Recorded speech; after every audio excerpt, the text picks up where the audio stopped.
Perkenalkan, kami dari kelompok 4 ingin mempresentasikan hasil video tentang mazhab Hambali. Sebelumnya perkenalkan, saya Atala Saif Akbar dari absen 5. Saya Dinda Deta Raya absen 1. Saya Amin Didio dari absen 4. Saya Jamasya Muhammad dari absen 14. Saya Muhammad Aljidan dari absen 22. Saya Syakir Amri dari absen 3. Saya Zahira Salsabila Kasama dari absen 36.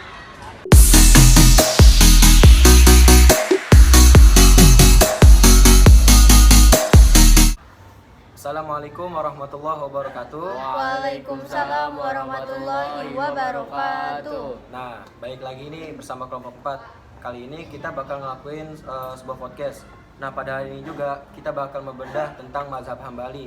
Mazhab yang biasanya orang-orang sering ngira itu mazhab yang galak, padahal maksudnya mantap banget. Nah, absen dulu dari ahlinya. Gue Zahira sebagai perwakilan netizen yang taunya Hambali itu cuman keras doang. Itu bener gak sih? Salah besar Jahir. Poin pertama yang harus kalian ingat, Imam Ahmad itu batu karang. Beliau dipenjara dan disiksa karena nggak mau bilang Al-Quran itu buatan manusia. Beliau jaga murninya agama. Tetapi di poin kedua, hadis di atas logika. Imam Ahmad itu murid Imam Syafi'i yang paling jago hadis. Beliau lebih pilih hadis yang kualitasnya biasa aja daripada pakai logika atau kias yang kejauhan. Baginya, kata Nabi adalah segalanya.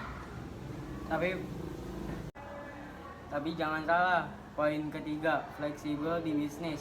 Meskipun urusan ibadah beliau ketat, tapi buat urusan kontrak, jualan, dan kerjasama, mazhab Hambali itu paling santuy dan memudahkan. Asal nggak dilarang berarti gaspol. Waduh, baru tahu nih gua kalau urusan ekonomi malah mereka yang paling luas. Nah, biar gampang ingatnya, bayangin mazhab Hambali itu kayak filter yang sangat halus. Mereka mau memastikan semua yang masuk ke agama itu benar-benar murni dari sumbernya, bukan sekadar katanya atau logikanya. Berarti intinya teguh akidah, teliti di hadis, tapi tetap masuk akal di urusan dunia. Wah, betul tuh, 100 buat Zahira. Imam Ahmad pernah bilang, jangan taklid kepadaku atau orang lain, tapi ambillah dari mana mereka mengambil Al-Quran dan Sunnah. Itu kuncinya. Wah, gokil. Jadi Hambali bukan soal galak, tapi soal prinsip dan bukti.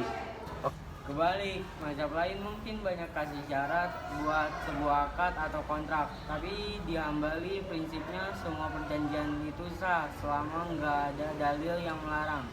Makanya ekonomi syariah di Arab Saudi dan Dubai itu biasa berkembang pesat. Karena dasar hukum Hambali ini sangat terbuka buat inovasi kontrak baru. Wah, jadi kalau gua mau bikin kontrak bisnis yang aneh-aneh, selama nggak ada unsur riba atau judi di Hambali, malah jadi gampang. Iya, mereka sangat menghargai niat dan kesepakatan. Selain itu, selama kedua belah pihak ridho dan nggak ada yang dilanggar secara syariat, gas terus. Tapi kenapa di Indonesia itu kita jarang denger ya? Kita kan Syafi'i banget. Secara geografis, Hambali memang banyak di Jazirah Arab Saudi, Qatar, Kuwait. Tapi tahu gak, di era digital ini pengaruhnya masuk ke Indonesia lewat literasi. Banyak buku doa dan tata cara sholat yang kita pakai sekarang referensinya ke sini.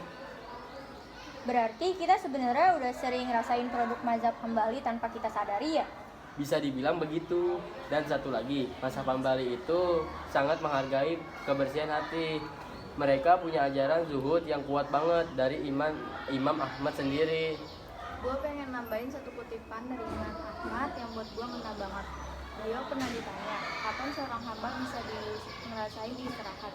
Dia jawab, nanti waktu langkah kaki pertama kali kita masuk ke surga. Itu yang bikin mereka punya etos, kerja keras, dan gak gampang nyerah. Wah, nggak kerasa nih kita udah ngomong lama banget nih ya. Kasih kita kesimpulan dong yang paling gampang diingat. Oke sobat literasi, ingat 3 poin ini. 1. Prinsip, Imam Ahmad itu simbol keteguhan. Kalau benar, jangan takut meski sendirian. 2. Ibadah, sangat taat teks wahyu, supaya kita nggak ngasal bikin ibadah. 3. Dunia, sangat fleksibel dalam urusan muamalah dan bisnis. Mantap. Jadi beda mazhab itu bukan buat berantem, tapi buat saling melengkapi.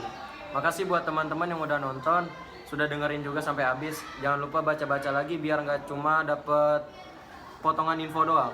Gue jadi pengen coba baca kitab Al-Mughni deh habis ini. Nah, jadi itu dia. podcast tentang mazhab Hambali. Sekian dari saya. Assalamualaikum warahmatullahi wabarakatuh. Waalaikumsalam warahmatullahi wabarakatuh.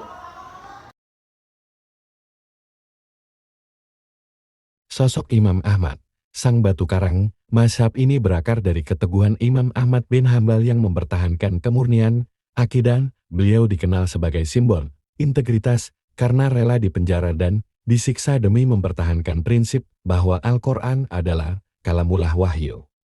Bukan makhluk buatan manusia, pesan utamanya, kalau benar, jangan takut meski sendirian. Metodologi, hadis di atas logika, dalam urusan ibadah, mazhab Hambali sangat berhati-hati, mereka memprioritaskan teks wahyu, hadis secara tekstual daripada menggunakan logika manusia kias yang terlalu jauh. Hal ini bertujuan agar tata cara ibadah tetap murni sesuai sumber aslinya tanpa tercampur opini pribadi. Fleksibilitas luar biasa dalam muamalah bisnis, berbanding terbalik dengan citranya yang kaku dalam ibadah, mazhab Hambali justru paling fleksibel dalam urusan duniawi bisnis. Prinsipnya, semua akad perjanjian sah, selamat, tidak ada dalil yang melarangnya. Inilah alasan mengapa ekonomi syariah di pusat bisnis seperti Arab, Saudi, dan Dubai berkembang pesat, karena sangat terbuka terhadap inovasi kontrak baru. Relevansi dan persebaran di era digital, meskipun secara geografis dominan di Jazirah Arab, pengaruh mazhab Hambali masuk ke Indonesia lewat literasi digital, banyak referensi buku doa, tata cara, salat, dan literatur yang kita gunakan sehari-hari ternyata bersumber dari mazhab ini tanpa kita sadari. Atos kerja dan zuhud, mazhab ini mengajarkan keseimbangan hati melalui konsep zuhud kebersihan hati. Salah satu kutipan terkenalnya mengajarkan bahwa istirahat sejati bagi seorang hamba adalah saat langkah kaki pertama menginjak surga. Hal ini menciptakan etos kerja yang kuat, tangguh, dan tidak mudah menyerah di dunia.